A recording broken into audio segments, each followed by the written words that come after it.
Background's okay. Josh, my background's okay. Your background's good. School bus is important. It's the most important mode of transportation to get kids to and from school safely every day. Um, That is, you really molded that saying. I like it because no one can I don't know, refute that. I don't know very other like many ways that you could say would be way safer. I take the argument convenience would be maybe trumped by driving your kid to school. However, you got to think of the commitment that takes to drive them and then wait there and then do the whole kiss and ride tangle Well, I line. just think, and I just think the fact that it's a huge yellow school bus too for safety, right? Because like a car is a car. A car is one of a million on the road, Mm. but like a school bus, like everyone, like you see that, right? You do. Some people say they don't, and that's why they run the stop arms when like the With school all of bus the is lights up. shut. Yeah, but hard to see the school bus when you're distracted by Instagram and TikTok and stuff. So I totally get it. Texting and driving is very bad. That's what we're trying to say. Yeah, yeah. If you miss the big yellow school bus, like I don't know what else to tell you with the big red flashing lights. Did you take a school bus? Did you ride a bus to school when you were younger? Ironically, I did. Oh no, I did, and then ironically, I probably would have been one of the first kids kicked off the school bus, um, in like the younger grades, and then all of a sudden, grade six. I was explaining this to someone last week, but we had things called bus patrollers. Did you guys have bus patrollers? No, it was the Wild West for us. It was the So they wildest would land. would make the grade six kids. Give you a vest. Ideally, you had a couple, senior students, senior grade sixes on the bus, and you'd have one sit at the front, one at the middle, and one at the back. And they're all there for, they're spread out because of behavior stuff. You might double up in the middle or double up in the back if that's where your buddy was, and you just want to, rule with an iron fist together. But the one in the front, this responsibility is so 90s. It's so not happening anymore. Would Every time there was a school bus or a stop where the kids would need to cross in front of the bus, the bus patroller, the grade six kid would get out first, look at the driver would give the thumbs up, then they'd walk into the middle of the road and they'd stand there with their hands up. And then they'd say, "Okay, kids, come on over," and they'd let the kids cross. And then the grade six would get back in the bus after the kids had crossed the road, and like that never happened anymore. No. That kid's out there risking his life. Hmm. Not getting paid a dime. Not getting paid a dime. The crosswalk attendants definitely had a stronger union than the bus patrollers. I remember when the buses first got the big arm at the front that swung out so Mm. that you had to walk so that you would be seen by the driver. And if you had to like go in front of the bus, you know what I'm Yes. talking about? The Yeah, the big, great. of course you do. You know all things, They call all it the. things. Yeah. Oh, that's awesome. I I think everyone, especially if you rode a bus, you definitely have core memories from the bus. Oh yeah, and they're probably bad. Yeah, not many of them are good. It's kind of like I've never been in prison, but I can imagine that it's like a like it's a microcosm of a smaller version of prison, right? Like you have, Hmm. like you just said, if you and your buddy wanted to rule with an iron fist, right? If you want to abuse the power of the bus patrol, and then you have to figure out where you self seat yourself on which seat you want in the bus, and are you up at the front? Are you near the back? Obviously, you're not at the back unless you're like an older kid, for one. But conflict arises then if a younger kid, younger grade, sits in the and we didn't have a seating plan, but like when there's no seating plan, I guess this is where these problems come up. Is Yeah. like if the younger kid sits in their older kid's seat, right? It's like, hey, what are you doing back here? And then there's like that conflict, and it's like, oh man, I don't envy. I think being a school bus driver is by far one of the most underrated and also hardest jobs out there. Oh, 100%. Especially now, like I remember, especially because I'm sure they can't yell at the kids the way they did with us. Like, do you remember the days of having a school bus driver just absolutely losing their minds on or break, us or brake check you. all the time? No, you're not going to sit down. Brakes. and look out. Yeah. Oh, Seriously though, like I remember now, like I do remember, like I can picture my bus driver, right? And I believe her name was Cindy. She had red hair, and I just remember the red hair because it would always look absolutely crazy through the big mirror that was at the top, right? The mm. big mirror so that she could see all the way back into the bus, just losing her fucking minds, like pulling the bus over, screaming at us, right? Because we had a the school I went to originally was like 15 minutes in a little hamlet away from our town, and just pulling the bus over and just losing it, and all rightfully deserved on our part. I will say that 100%. Like, you know, it was bad when you like a sandwich or something would just get hucked up and hit like the front windshield from behind her, just because kids were messing around, and we're getting it, we're getting it now. Oh yeah, that's it. That's gonna set it off, right? Yeah, we used to like in the winter. I remember we would like in our snowsuits, and we would get down at the back of the bus. And now I know it depends on the make and model of the bus, but back then we didn't know. We were none the wiser. But we'd get that on the floor and we'd hang on to the second last seat. And as the bus would stop, we'd whip ourselves and propel ourselves and see how far down under the seats we could travel. Um, yeah, we'd be launching projectiles out the windows in the bus. It was bad. You know, and then there's a time where you think you're breaking into that next level of being able to sit closer to the back, and there's a seat. Like you're not all the way back, but you're thinking, okay, there's a seat. Everyone's looking like it's okay. I'm gonna sit down, and then you're on the wheel. There's a reason those seats are left. Yep. Yeah, Yeah, those. and then you look even more dumb. Yeah, because now your knees are in your chest. It's Just just not enjoyable. You're by the yeah, heater or you by the wheel. Like no one wants to be by the wheel. That's why it was empty at first.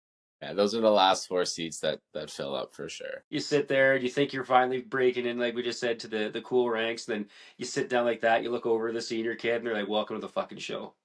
Yeah, yeah. Your knees are above your shoulders. I'm gonna pick on you for a little bit. I hope You you can't. enjoy that. Your mobility is not very good right now, so you're Now, if I had to sit there, my hip flexors would just be screaming at me. it's funny when we get on like conferences and there's shuttles. It's usually a school bus, and those are the last ones, and they're the one only seats that like if you're only riding instead of riding two to a seat, if you're riding one, it's like oh okay, yeah. No one wants to double up and really smush someone in the wheel seat. And as a school transportation expert, I'm sure everyone knows which seat, which row it is back from the back. Do you? What do you? I got to test you right now. What do you think it is? Is it like 6 seats up from the back? What's the Where question? the where the wheel is? Which seat back is that? Oh, it's probably like yeah, 4 or 5, maybe 6. You're close. You're definitely in the ballpark there. Now you spend a lot of time riding the school bus. Yeah, that's where you learn to navigate. I always used to joke, and I guess I could probably add this now that in my current career, everything I learned from the Hunger Games series and Roadhouse. But Mm. now, looking back at it and actually verbalizing it, I think I'm gonna have to add the ride in the school bus from grades 1 to 8 or kindergarten to 8. What happened in high school? You didn't have to ride it anymore? No, because I lived in town, so I walked. Oh, okay. The school switched over from being Yeah, away yeah. local. So I had to walk, and obviously uphill both ways. Yeah, Yeah, snowstorms always. always. Yeah, No matter what, I had it harder than the kids now. Always, no matter what the circumstances. yeah. There was no heated car seats. No, there's no heated. Like the bus wasn't even heated, man. Like how many times you get on and the windows? I just remember like looking at the window, like, oh, these designs are cool, and then you realize it's like -20 inside the bus. It's colder inside the bus than it is outside. Yeah, the heat is still just blowing AC. I love it. Speaking a lot of time, someone's just celebrating an anniversary. We did. Yeah, we just had our 16-year wedding anniversary, if you can believe that. 16? 16. Oh my gosh! Congratulations. Thanks, man. I appreciate that. It doesn't feel like 16, and it doesn't feel like I've old enough to have a 16-year marriage or wedding anniversary, I guess, for the marriage, but it's been great. I absolutely love it. Absolutely love it. Do you like 16 actually is quite shocking to hear too, just knowing how old you are, but Hmm. do you, that's a tremendous amount of time. So kudos to you. Hats off to you. Thank you. You got married a little young. I did. I was 22 and my wife Tia, she was 23 at the time. And I don't think like getting married young is not an issue. I mean, obviously, if you again, I'm gonna throw the caveat as millennials, 22 when we were younger is different than 22 now. And that's just because the way the world is too, right? But I think getting married young, I had someone tell me this when I before we got married, they had gotten married when they were 18, and they said getting married young is not an issue as long as you grow with it, hmm, right? Like yeah. as long as you're growing with your marriage and with your partner, that getting married young is not an issue. Now, I'm not advocating if you're 16 years old, go and get married with your girlfriend to your girlfriend or your boyfriend by any means, right? But like when you're mature enough, yeah, like as long as you're growing and you're maturing with it and realizing that yeah, you're 22, but you have a wife, right? You have obligations too that um, you need to be responsible about. I think that's kind of fun, right? Like if you're definitely on the same paths, the same, you're aligned with what Hmm. you want. You can you can still have all the fun in your 20s that you want. You're just married now, right? Yep, 100%. And so yeah, we're doing this together. Like you are my person, I found you, you found me, and that's we're gonna move forward through this together. So it's a beautiful thing for sure. You know what? It probably takes away some of the stress too. That you always know who you're going home with, right? Like like you said, if you want to go out in your 20s, that's awesome. But you always know who you're going home with, or who you should be going home with, Yeah, right? yeah. No swinging around there. That's right. Dads who swing with Uh, one person. yeah, No, 16, and 16 years. what's that? Sorry. That's right. No, and I think anniversaries are important, right? Just like birthdays, where it's like life is so busy, it's so chaotic. I mean, you know it yourself. You're raising two wonderful little ones.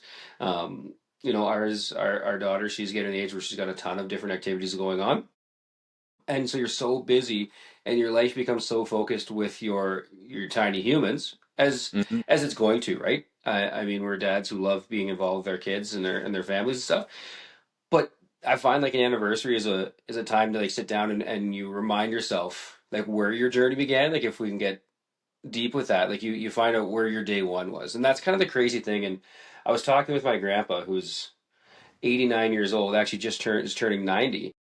And I actually heard him do a speech at a wedding too about this.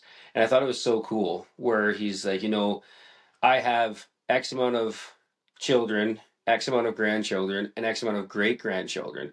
And when I sit down and I think about our wedding day, that was day one, right? So he had said like I've been married now for however many thousands of days, and he's like, you guys, remember yourselves, this is day one, right? So be serious about it, like be intentional because look at what you could create however many years down the road. And I thought that is awesome.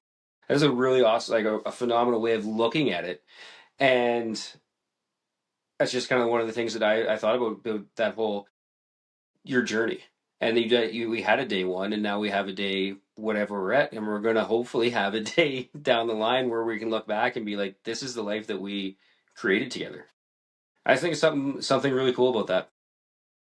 Me too. No, I think your grandfather is a wise man for putting that in perspective and framing it that way.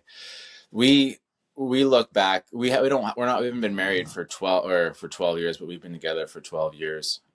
Um, and we always look back and see how different we've been over the 12 years, and 16 years is the thing. And I'm sure there was a courting phase too. So if you can tack on some time there, Hmm.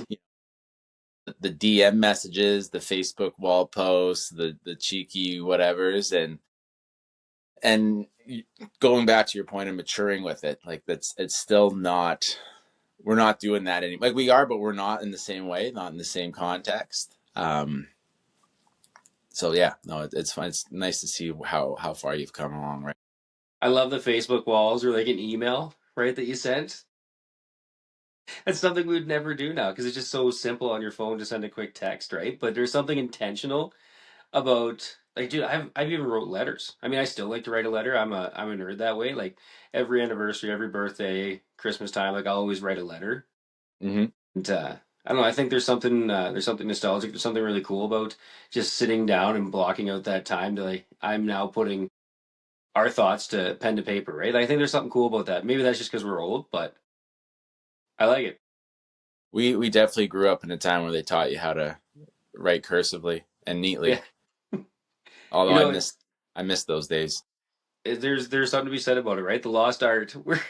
I mean, we were born in the late 18 or 1900s, right? That's it. I remember the stencils and everything. You had to write legibly. See, I don't write legibly, so I don't know if my letters would do it. Take me too long. My hands would start to cramp up. But it's a nice idea. I do like it. Like I have a journal I'll write in, and I'll look at it, and I'm like, what was I saying? What is this word, right? But How long you been journaling for? I've been doing it the last 6 weeks. Do you like it? I do. Yeah, some days I wrote a whole brain vomit, and then some days, it's just a couple lines, and I just sit there and I'm like, like this morning it was just one. I had a couple lines down, and I was just sitting there, and my timer went off, and I was like, oh, I was just thinking about my day. I wasn't writing stuff, but that's okay, right? So like, do you just have yourself like just your own book, or did you get like a structured one, like like a Matthew McConaughey? I always get his ads pop up on Instagram about his journal that he has for people, right? That you can buy. I definitely appreciate people that put that effort and time into procuring themselves a fancy Dan journal. I'm using a notepad of yellow lined paper that I picked up at a conference. Yeah, exactly. And it's the sheets are probably this wide. Like it's dollar store half price bin, and there's probably like 50 something sheets, so I'm getting towards the end, or no, more than 50 sheets, but I'm getting towards the end. And then I'll move on to something else. I don't even think it's an important thing. I'm not going to look back on it too much. I just need to get the thoughts out onto somewhere, and as a compass for the day. So that's kind of what I'm, a very low maintenance approach. But I've been thinking about doing it for the longest time. I don't know why I haven't pulled the trigger on it, but I know my dad found my grandpa's journal from like the late 50s, and he kept it for about a year or so, and it's something neat to read, and you hear about the stresses that they had as adults back in the 50s and early 60s, right? For other journals that he's had and different writings that he would do. And I think that's again because it goes to show that yeah, roles in the home and the family dynamic may have changed, but we all had the same stresses. I think we talked about this in an earlier episode, right? Like for him, the big stress was like getting to the bank before it closed on Friday, so you had money to go buy groceries on the weekend if you needed it. Yeah. Yeah, Or rinsing out your milk jugs. yeah, 100%, right? So All right, sorry, different. I have someone off camera here giving me giving me some instructions. All right, I'll be up in a little bit, okay? Mm-hmm. Yeah, That's definitely. funny. I recommend you do it, Josh. I think, just 10 minutes. I have a timer for 10 minutes the first couple of days. All I ended up really doing was writing down to-do lists. And then as I started going, I just started unlocking some other things that were on the conscious and just letting that come out. So I was like, okay, this is kind of fun. And so, again, if I'm running roadblocks, it's just to-do lists. And I'm like, okay, this helps. One thing I've heard you say this before too. It's just about being intentional, right? Yeah. Yeah. Owning your time and being intentional about it. Yeah. It's 10 minutes. I've just 10 minutes to just let this out. What is it? Okay. And you do it in the morning, eh? Yeah, pretty much. It's this. Yeah, yeah. It's my second. I'll wake up, pop downstairs. I'll get situated where it's like I got the journal and my book. And so first 10 minutes is just quiet meditation. Second 10 minutes is the journal, and then 20 minutes for reading, and then another 20 minutes for some kind of movement. It tends to be yoga, but that's usually the first 60 minutes of the day. Nice. I love Yeah. that. Well, I think just because we're so busy with so many different things, right? Like, you know, yeah, we're very dad centric in this, right? But obviously, it's you know, the parent dynamic is the parent dynamic, right? But as parents, we're so busy now, right? Hmm. And doing that, I like it because it just gives you that this is where you have to be for 10 minutes, right? Like this is, and you might have to wake up earlier, and we've talked about that before about owning the morning too. And it's because the rest of your day is going to be chaos. Right, like you're gonna be making lunches once people start waking up. You have breakfast, lunches, packing school bags. You're looking at the schedule. What do we have tonight? There's a lot on the go.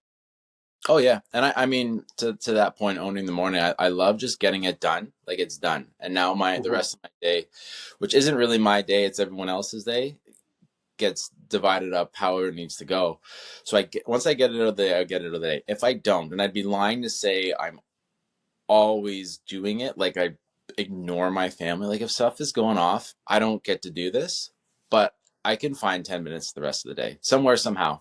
Like, all right, it might not be that straight hour shot, but now I might have to get creative with it might be 10 minutes of journaling at breakfast with everyone there. Right. And it's like it's not the best, but I'm like, I still got something done today. Or meditating, like again, when I'm putting my kid down for a nap, like it's like this is where it's gonna happen today. So this is what it is. When you talk about journaling at breakfast with everybody there, I could just all I'm picturing is like a war zone correspondent for like CNN or something, or or for BBC, like where you're in an active conflict zone and you're trying to relay the information through. The couple times that I've had to do it at breakfast or at lunch or whatever time, usually it's around the dinner table, so I'm there. My son will see me and then he'll want my laptop as I'm writing. He's like, "No, I want to work." And so then I have to like I have to open it and put it on like some kind of PowerPoint presentation where he can't mess it up too bad. And but he thinks he's doing stuff, and so you just gotta reel that in. But it's funny because you're talking, and again, we say the words intentional and own the morning and stuff, but like what you're doing too is you're building a foundation, I think, for what our kids see, right? Because we always say we want to have habits that we would be proud of our kids for having. Mm-hmm. And when you're saying that, you're doing things in front of your son and he's seeing it, right? And he wants to emulate that. Like I think that's pretty special, and that's building a pretty strong foundation for him. If I'd I hope look at so. it from a dad lens, right? Yeah. No, I'd hope so, and I think it does. Again, it just gets everything out of my head and allows me to be focused on what's important that day or who I want to be. Right. For It, sure. one thing I keep finding myself writing down is just making sure I think of myself and I behave and act as the person I'd want my kids to believe I am. Yeah. That's important too, right? Because sometimes we get caught up and like you said, you hit it beautifully. And I always just love just listening to the things that you bring up. But like the day's not really my day. And as parents, it's not our days, right? Like the day is not for the mom, it's not for the dad. It's we're doing everything, and sometimes in chaotic form. I think we should just we're gonna have to get shirts to have just the word chaos on it, because that's like a reoccurring theme for us. But the days aren't ours anymore, right? Like it's in the morning we're up and we're doing stuff for the kids, and then we're at work, and then while we're at work we're thinking of the things that we need to do with our kids, and then we got to get home, and then we got to try and fit in drinking the right amount of water and getting the workouts in. And then when you don't do those things, you're like, I'm a terrible parent if you don't either do something for your kids or don't do something that you want to do with your kids or work out. You're like, what did I do today? It's like you survived, man. Like you did good. You, Congratulate yourself. You did good. yeah, you got to drink water. You got to make sure they're drinking water. Me and my wife laugh about it too, going back to the 90s school bus themes. We didn't have water bottles growing up. We talk about that all the time out here.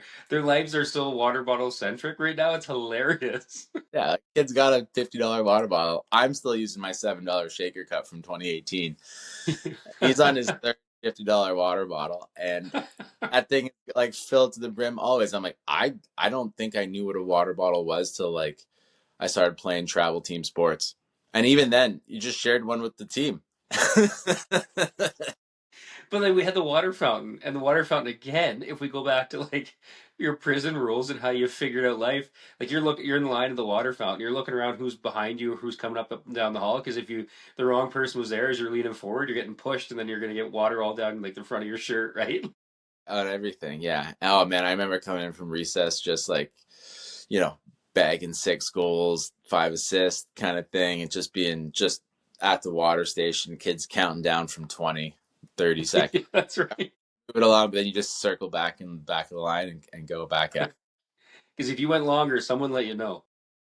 Oh, yeah, well, you had to. I mean, you're all like probably running a little bit late back to class too. So, Oh man, I love the '90s journey, like walk back through life, right? and then I mean, I don't even know. They probably all have the. I get kind of grossed out now when there's like water fountains without the water bottle filler. But Oh, I guess, absolutely. I'm not personally using it. yeah, yeah. I'm not. I'm glad it's there, but I'm using the water bottle filler. I'm not. I'm not a Neanderthal. And the other one is the hand washing sink with the little bar underneath, and you have this Yeah. bar and rinse your hands. Rinse your hands off with soap. I was like, oh, that's a throwback for sure. Well, and chances are you just took a pee in a trough at that point too, Yeah, with yeah. everyone else there beside you. Everyone is just going at it. Um, so that was actually a difference, and this leads me to my next point. I had a road trip, north central Alberta last week, Josh, and I learned Welcome. something about Alberta that's really cool, and it's the only province in Canada that allows charter schools. And I don't know if you know what a charter school is, but I've deep dived into it, and I was like, wow, charter schools are great. I wish that I looked at one up here for around where I am, and don't have it. Obviously, it's not regulated here, but it brought something else to the forefront of my mind, which this might be the most political thing I've said yet. I think Alberta might be Canada's best province. Wow. Yeah, Wow. Okay, well, yeah, first off, you're welcome anytime to come back out. I love it. Like, And I just love. And I look. I'm born in Quebec, lived in Ontario, lived in BC, all great, all great. But I think Alberta is cream of the crop. you love it. You love northern Montana or mini Texas. Texas of the North, however you want to splice it. And I will say this, and maybe this endears me to the rest of the Albertans out there. I really don't like Calgary and Edmonton, though. That's fair. Yeah, That's right. fair. I I mean, don't like them. Like the cities outside the city is fine. The little suburb areas is great, but yeah, those cities themselves, no, thank you. Calgary. I like Calgary's fact that like it's a clean city for sure. Just busy, right? It's busy, which is funny. I'm sure hearing from someone in Ontario like yourself, hearing about an Alberta city being super busy. Edmonton's basically Hamilton in the north, right? If we're gonna do correlations of Ontario to here, but Alberta's got a lot of good stuff going for it, man. One of which is our major highways all have like two lanes, and you can go across the entire province within 5 hours with only having to stop, like put your brakes on like 7 times for random stoplights that are through it. Like your morning commute out here, if you have to go to a different like from like community to community, it's nothing like you're gonna have in the cities or in southern Ontario anywhere or lower mainland in British Columbia. Oh, it's wide open. It's Yeah. wide open. It's something about small town Alberta. I mean, I think the different geographic regions, and look, I haven't even been to Jasper, but there's hidden gems with the national parks in Alberta. I find obviously the mountains, the Rocky Mountains are beautiful, but so are the small prairie towns. I was in Camrose last week just for a couple hours, just for like a couple meetings, and I walked in to get some coffee and donuts for the customers at the Tim Hortons, and it was like 9:30, and it was packed. Like it was just packed full of people. That was their thing. I obviously stuck out like a sore thumb, with my dress pants and I was gonna say, my cool sneakers on and like a Lululemon jacket. They're like, this boy ain't from around here, but they were sweet, kind to me, and I was like, I just love it. And then, like you said too, just the highways. These were single lane roads from Edmonton to Camrose, but it was beautiful farm field, and you could just open her up, and no one was in a rush. If they were, they passed you, and if not, then mhm. hey, cruising, just Yeah. cruising. Well, you got to think too. Our entire province has like the population of the GTA, Yeah, yeah, that's the other right? part too. I was worried about rush hour, and I think there's some sticky parts in Edmonton. Like I did see For sure. back, but yeah, I was driving around 8 o'clock and coming out of the city, and I was like, oh, this is wide open. This is great. This is Well, and fantastic. you're doing it. You're leaving the city when people are normally coming into it, right? Which is nice. Well, come and then even coming back, like seeing that traffic coming back in, like it was still fine. I was like, this is sweet. Yeah, I don't know I what it is. told you. I'm just charmed. I did tell you you were gonna like Camrose. Remember, I did say that. You did say I was gonna like Camrose, but I think I just like Alberta. You got cool names. Like then there's Wolf Creek. Who doesn't want to live near Wolf Creek? Yeah. Yeah, there's awesome names. Bull Pound. That's a wicked little community I passed. Like the name of it, like, it's just amazing. Yeah, Hey, you can always come out. I'd love for you guys to relocate. We could be dads who swing on the same time zone. it'd be a lot of fun. It'd be a lot of fun. We'd have to maneuver or be okay with the distance between the families, like our my wife's family, my family, kind of thing. However, um, and or I guess I should say too, we really like where we are now. We're in small town Ontario, which I think is way better too than big city Ontario. Same breadth as Calgary and Edmonton. Like could care less for Toronto, um, Hamilton, even Ottawa. Well, I mean Ottawa's maybe a little different, but You feel yeah, Canadian in Ottawa. yeah. You get some of that patriot feeling running through your veins, right? So yeah, small town Ontario is just as charming, and we're in a great spot too. So I can't see us rushing out of here, but I know why a lot of people have left Ontario for Alberta. I Yeah. understand. And it's funny having grown up small town Ontario, like I do love small town Ontario because like every community can basically essentially sustain itself, right? With just what they can grow there.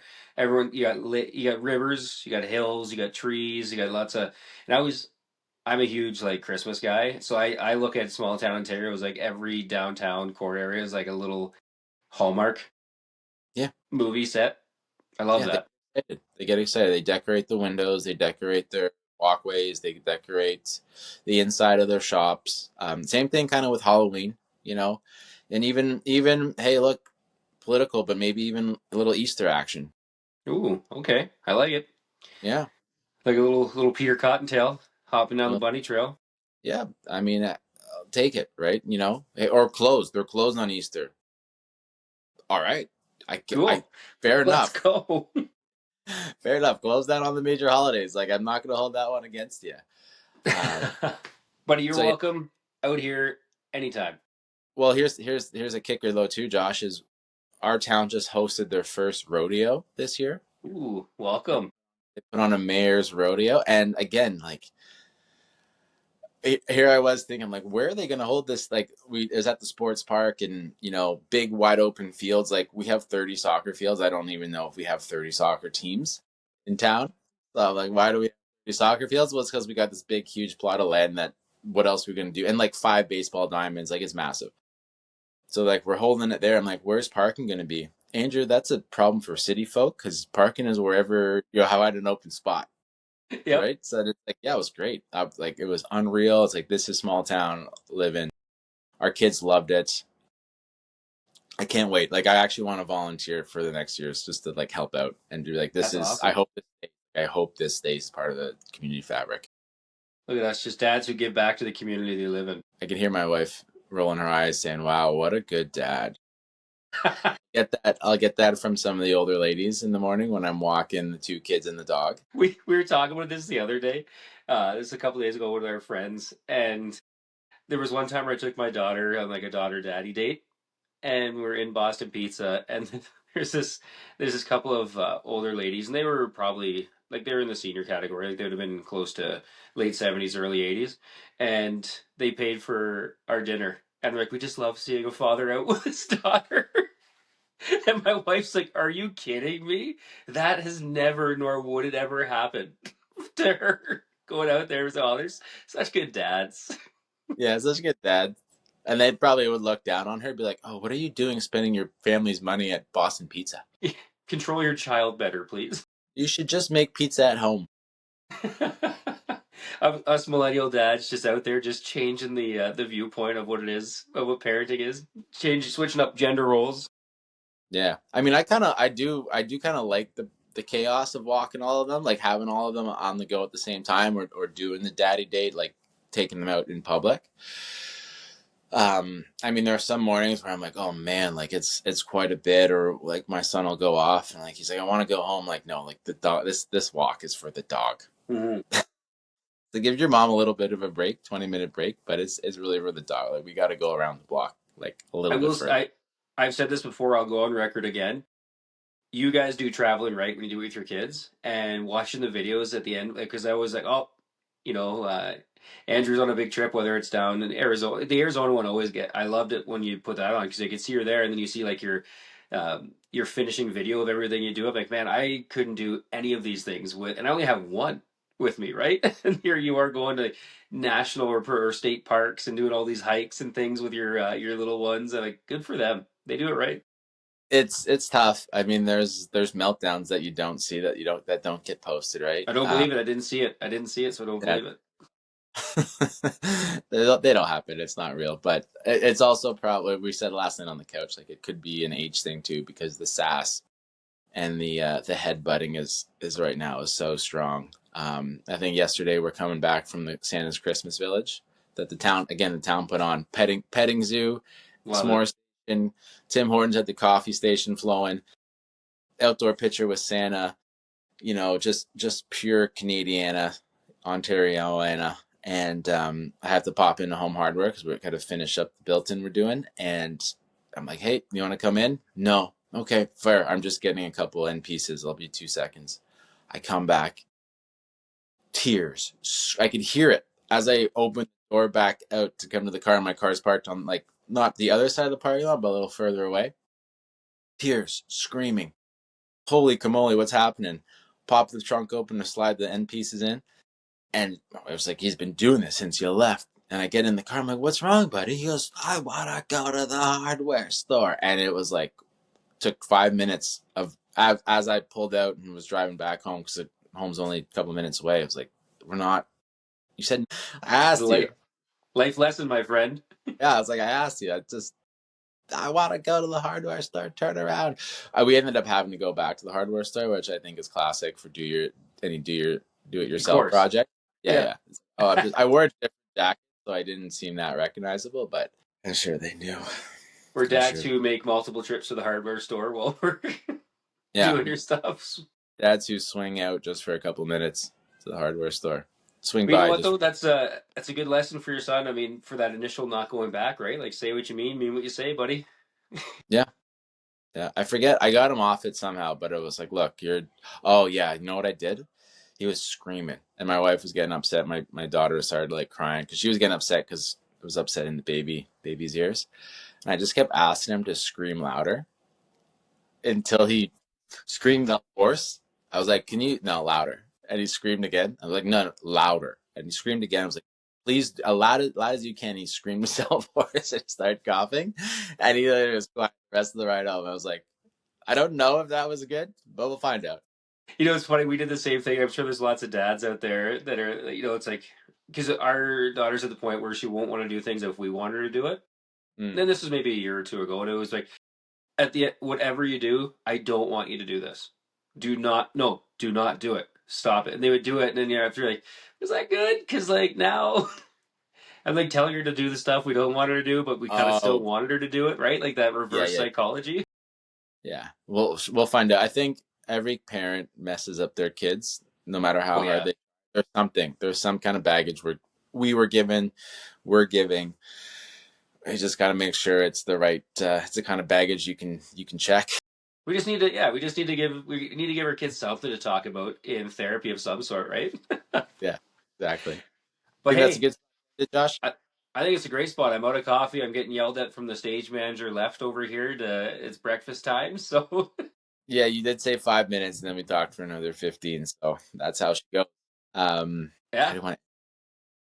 you're Andrew. He's Josh, And together we are you go first. Dad. Who Who swing swing? into our daily routines.